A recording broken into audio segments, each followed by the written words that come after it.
Hi everyone, I'm Sean Perez. I'm one of the co-founders and directors at MindArc. Hi everyone, my name is John. I'm the head of technology at MindArc. We want to start to share knowledge into the industry of kind of all the new and latest and greatest things we're seeing. It's kind of starting a discussion around what's relevant, what's not from our perspective, and hopefully some people can find some value.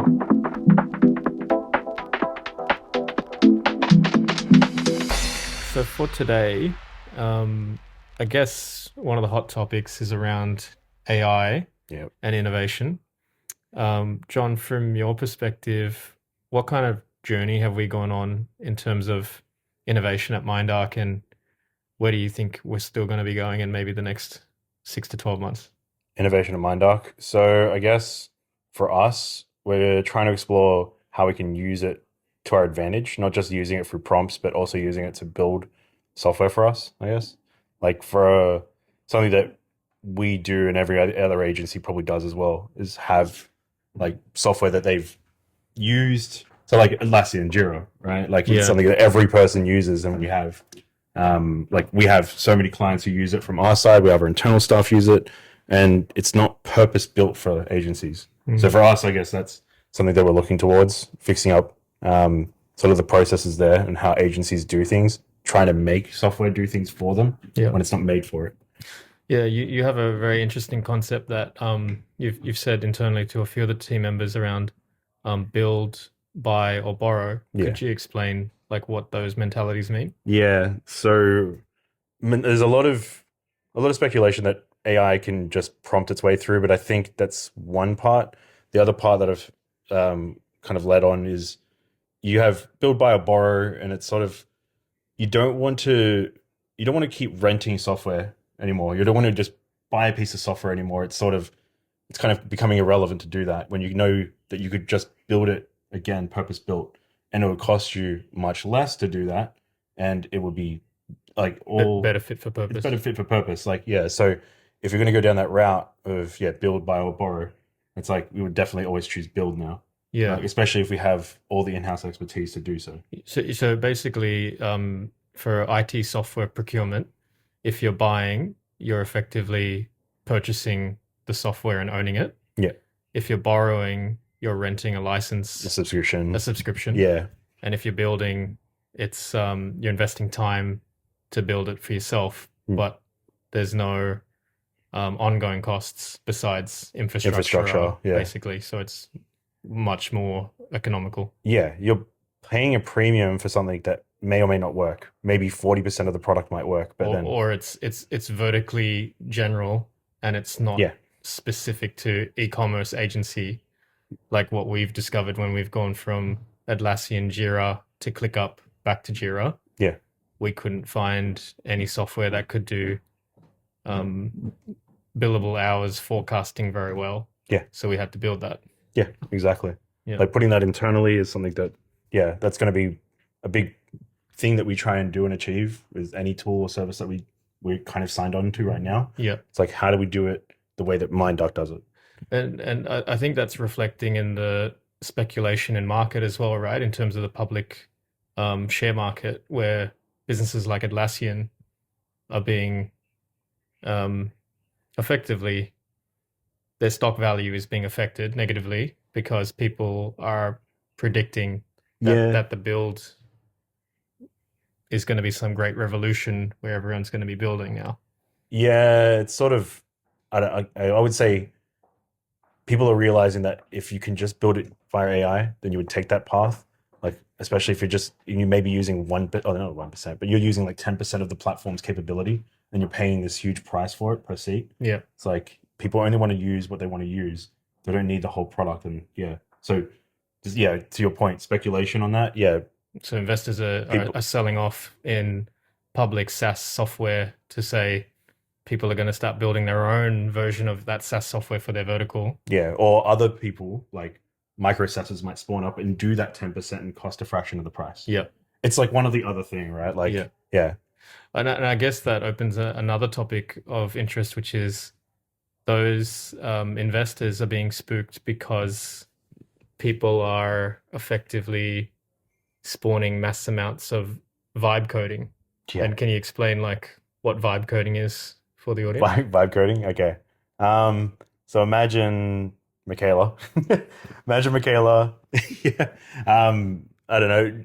Being Prompted. yeah, thinking about something that she wants to build, doesn't know how exactly to do it, and then just prompting her way through that. Whether it's vibe design or vibe code, whatever, it's going to build it out and something that she doesn't quite understand to that technical ability, but she knows she's built something, that will technically function and work, but whether or not that's covering all the gaps of like infrastructure, security, all those different things, like even pricing, because it could do something and then potentially cost you a lot more than what you think it will do. Yeah. So I guess that's to describe vibe coding, that is, what people do. Yeah. Yeah. So I guess it's a positive motivator in terms of it encourages people to have ideas Yeah. and start to execute on them.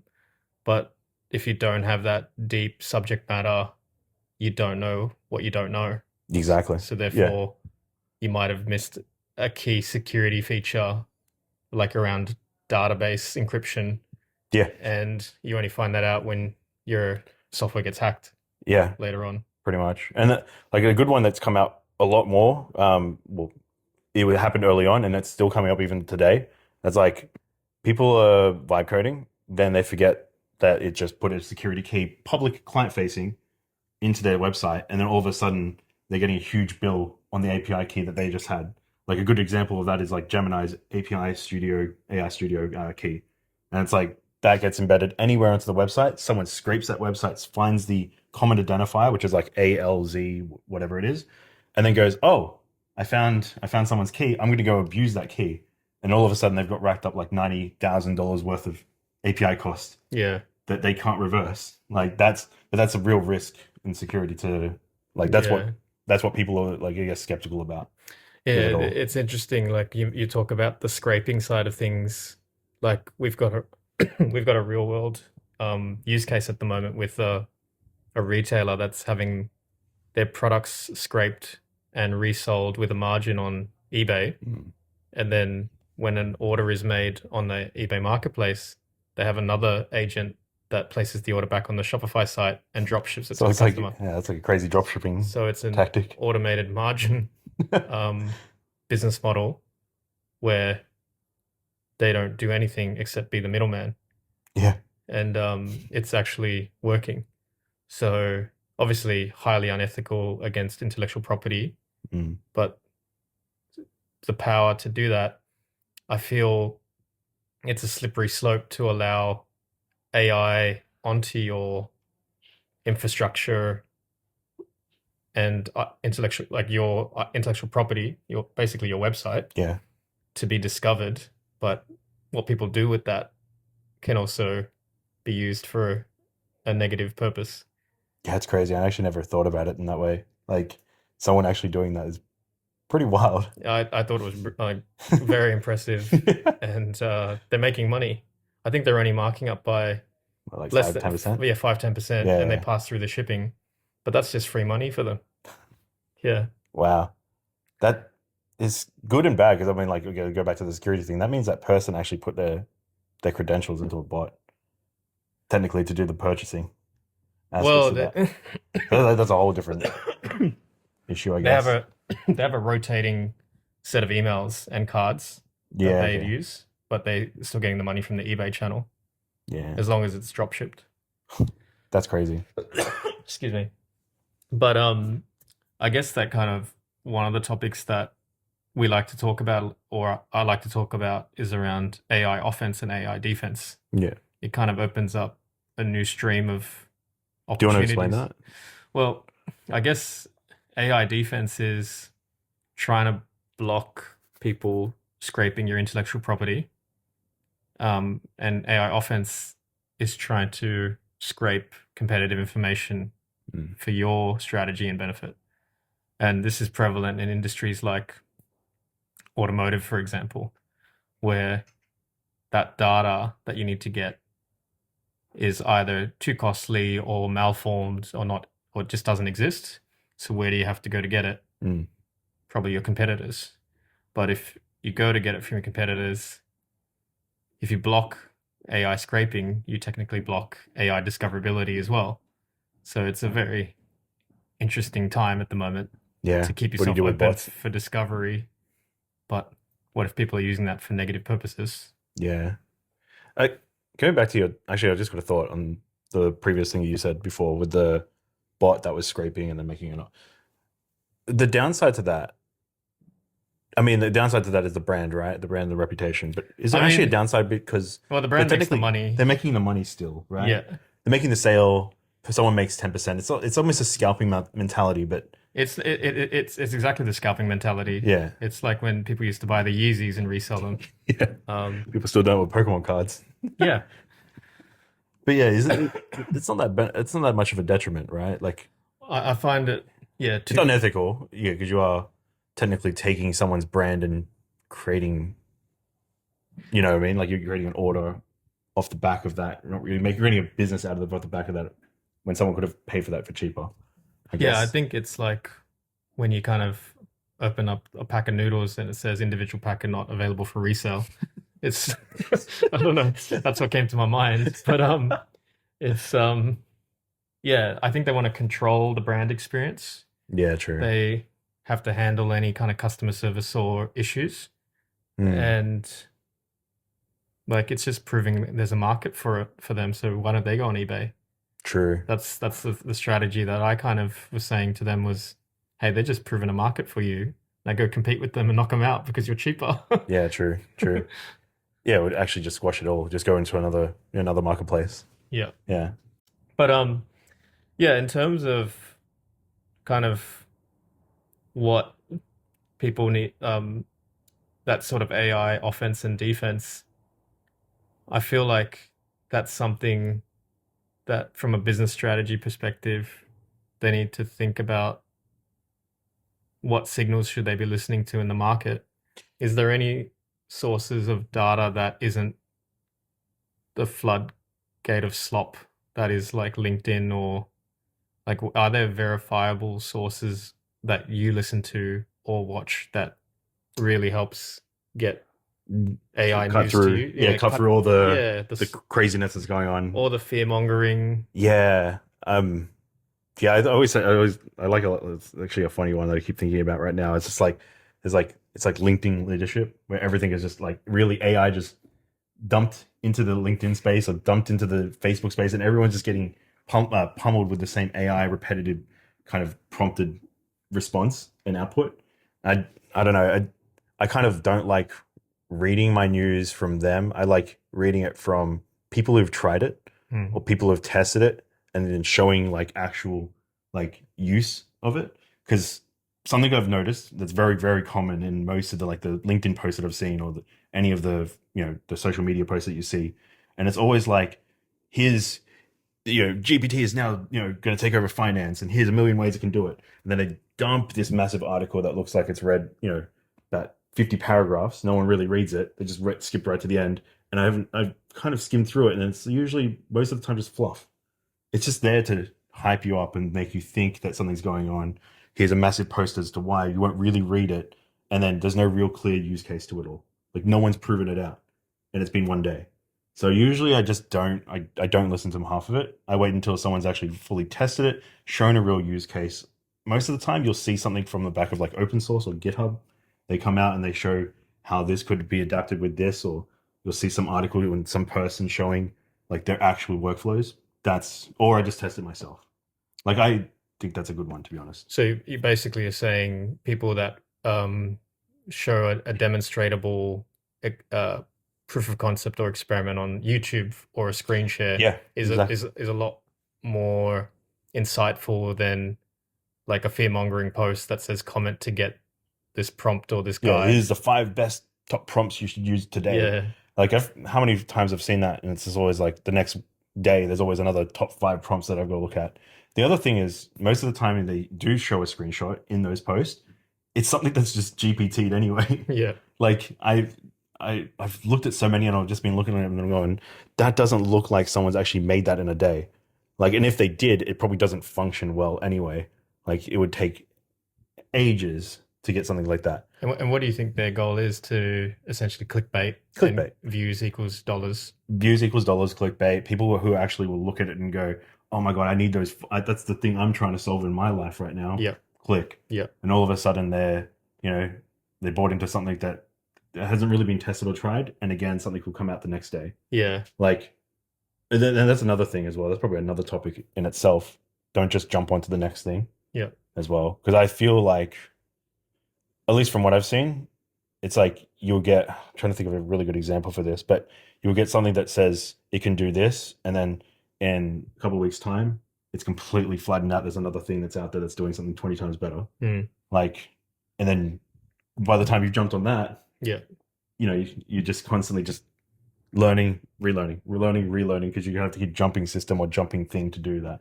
I mean, on that point, like to the layman or to the audience, how do they navigate the competition between Google Gemini versus Anthropic Claude versus OpenAI GPT? Like, they're all saying they're the latest and greatest. My model's the best now. But 3.5 flashes came out like literally yesterday, saying it's the best thing in the world. And their marketing will always say that, but should people be trying all of them? Should they pick one? What do you think is the strategy?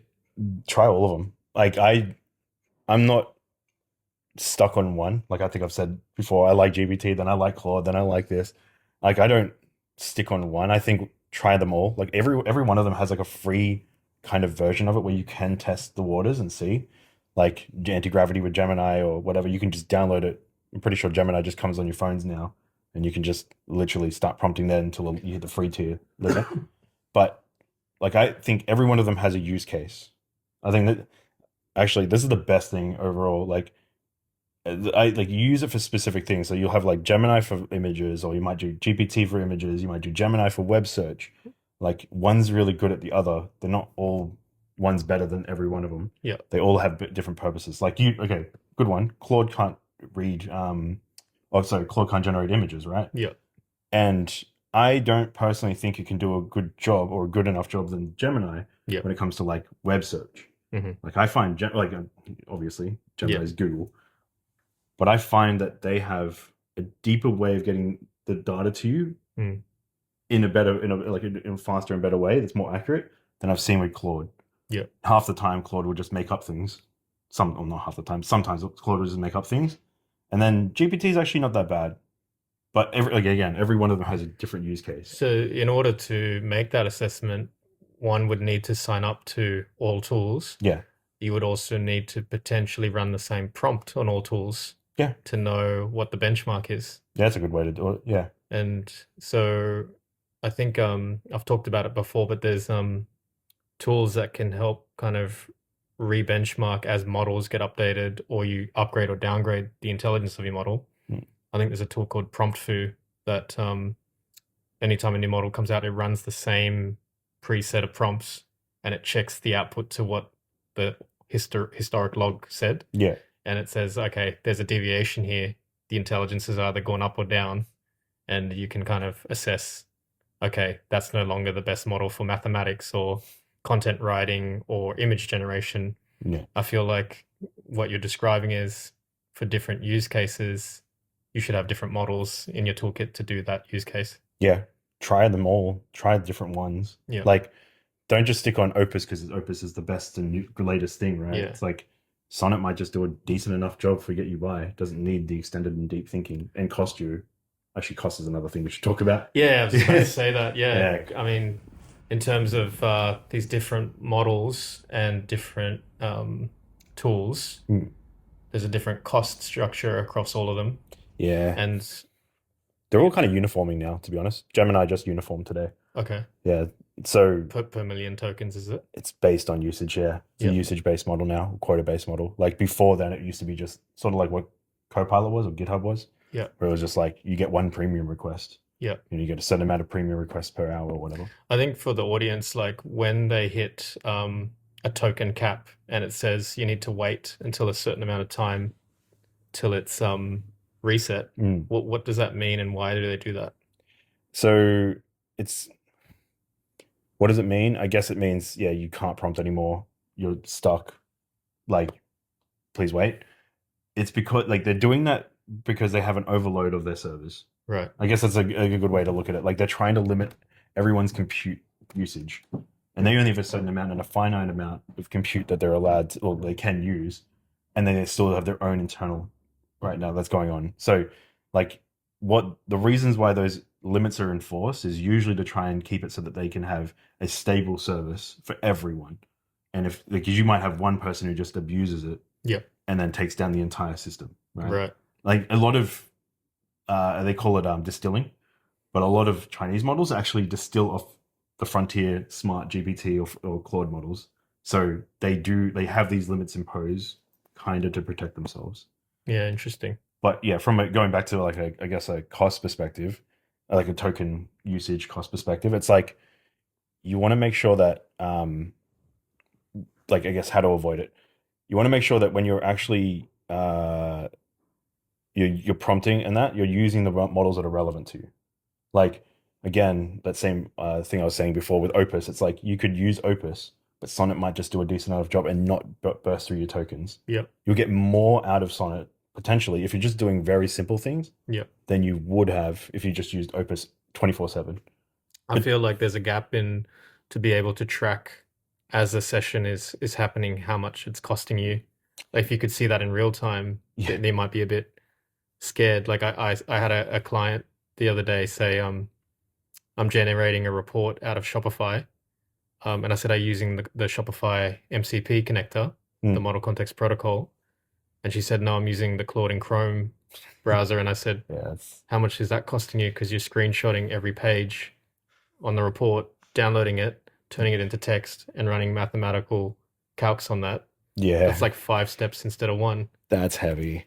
So I'm scared to look at that bill. But if it actually had like a little like cost calculator as it kind of did the job, if that was like 10, 20, $25, they'd start to freak out and start to think about the model. And you bring up a good thing because I think on all of this, cost will go up. It's inevitable that it will like it has to.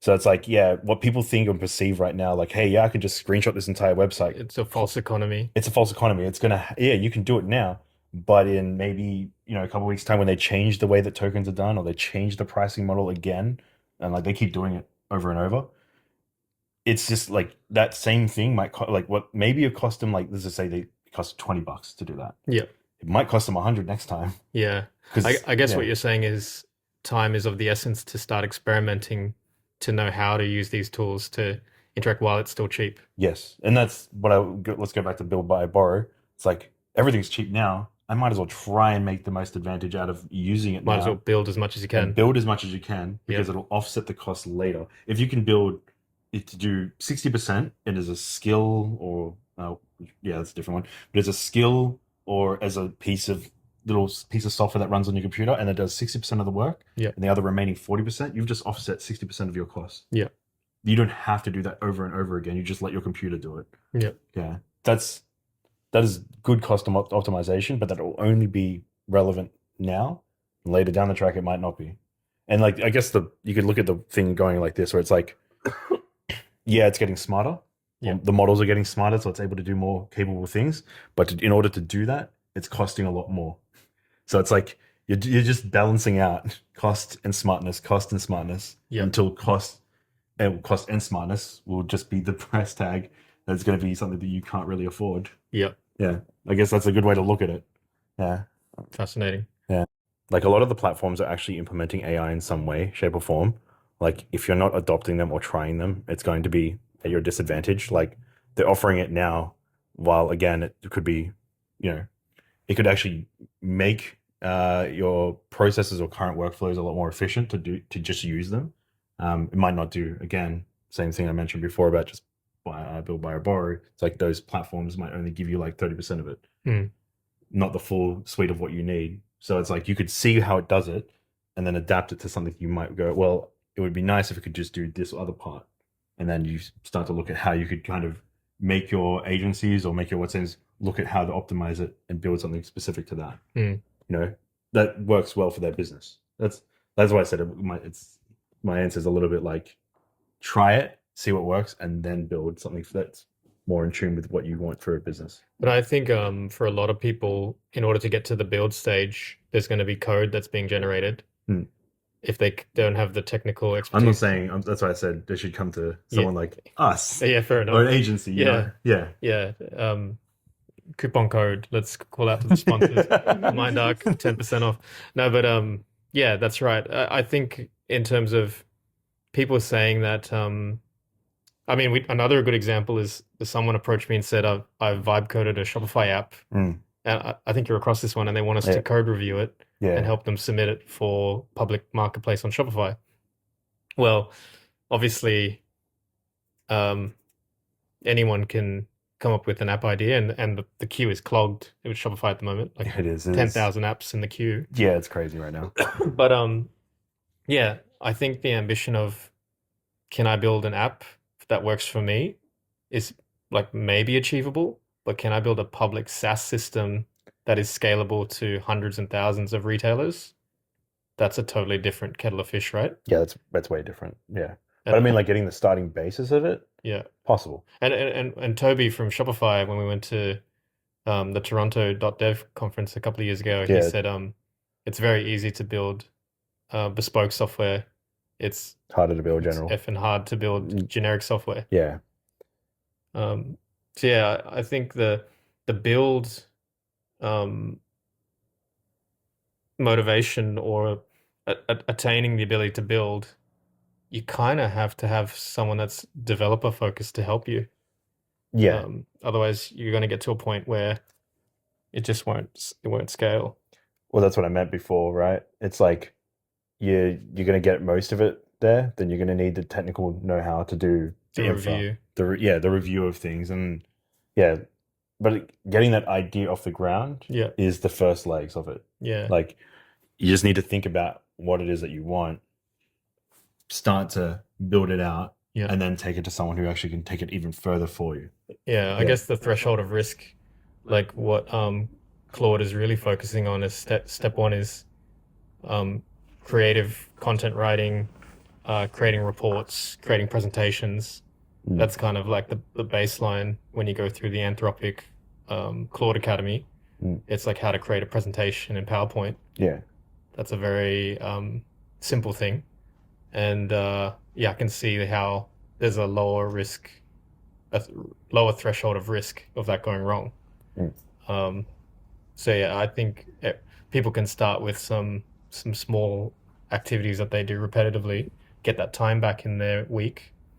Like one that I'm trying to build, and you're aware of this, and I've been iterating it for weeks, is my email sorter agent that just moves emails into the right folders. Yeah.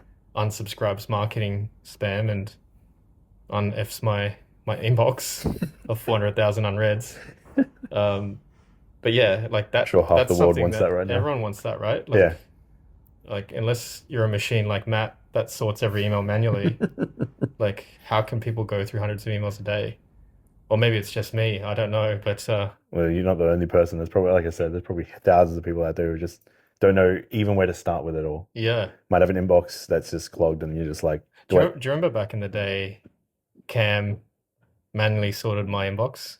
Did he? Yeah, for one whole day. I did not know that. Yeah, that was about eight years ago. And No. I'm sorry, Cam, but it's back to the same spot. But you got platforms like, say, like, okay, it's a good one to actually discuss here, because there is like other software again that we've had. Yeah. Fixer. Correct. So yeah, I went on a journey where I implemented Fixer. It added a lot of value, but it wasn't bespoke to the rules that I needed it to be. I wanted more rules around categorizing receipts from personal, business, outstanding bills, and those custom rules weren't available. So I go to start to look at the Outlook, the Microsoft MCP, and I'm like, I'm going to build this and replace it.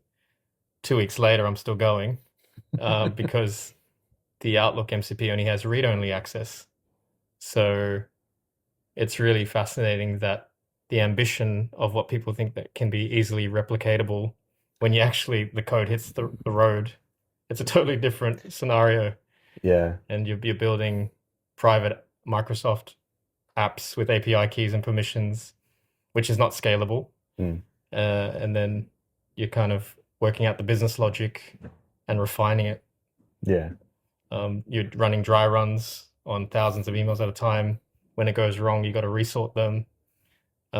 So yeah, it's not easy to make it personal to you. And if I had 10 simple rules, then it would be Fixer, but I want something more advanced than that. Yeah. I mean, it's a good starting point, right? Like to get software to start moving in the direction that you want. Yeah. But then again, it's like learning API keys, learning Microsoft, learning how to create an app. That's all like things that you'd have to go around in this journey, but it'll extend the time to do that. Yeah. Whereas you could probably, again, I'm not gonna take a dig at you, but I mean, like I've created something myself, right? And like I know how to do those things. Yeah. So it's like I could easily, me as a developer, me who's someone who's looked at those things before, would be like, yeah, that takes me 2 seconds. That journey is probably extended for you because you have to learn it on the fly. Yeah. Yeah. And most people would probably go down that same route, right? I think it's more about like the business logic of like how to translate it into system requirements. Like I have enough knowledge on like if then else or fuzzy matching logic, or how do I group these emails? Do I have to give it a static list of clients so that they go into the client's inbox? Yeah. Otherwise, how can they infer it? I tried to use inference where I said anything that has MindArc PTY Ltd is a business related thing. Anything that's Sean Perez is a personal, that's too generic. Like every MindArc thing has my name on it. Yeah. And conflicting rules. So and you was hoping that it would just infer between. Well, it started general and I had to get more refined and more refined. And now I'm at like 1,000 rules. And I even thought about it going, you know what, why don't you just auto-generate your rules yourself? And then I'm like, no, that's just Jesus take the wheel kind of scenario. That is risky. And then I'll end up with 10,000 subfolders and there's nothing usable now in my inbox. It could be like that lady from Facebook, from Meta? Yeah, she started with the unsub. Yeah. And was like, don't delete. And then what was the cautionary tale? The compaction of the previous session stripped out that rule. Yeah. And started deleting her emails. Yeah, don't go that way because you might. I have run 2 full days of manual mode of sorting, and then I said, now compare how I did it to how your logic would have done it, and it was like 90% accurate. So until it's 100% accurate, I'm not letting it run on a job. Yeah, but I need cautious. It to because I get like 100 emails a day, and it's really annoying to manually sort them. No, thank you for listening to our first podcast. This will probably be our last one. No, you'll see us again, and me with a bit better health, and John with a bit more beard. So maybe. Thank you for listening. Thank you. Like and subscribe.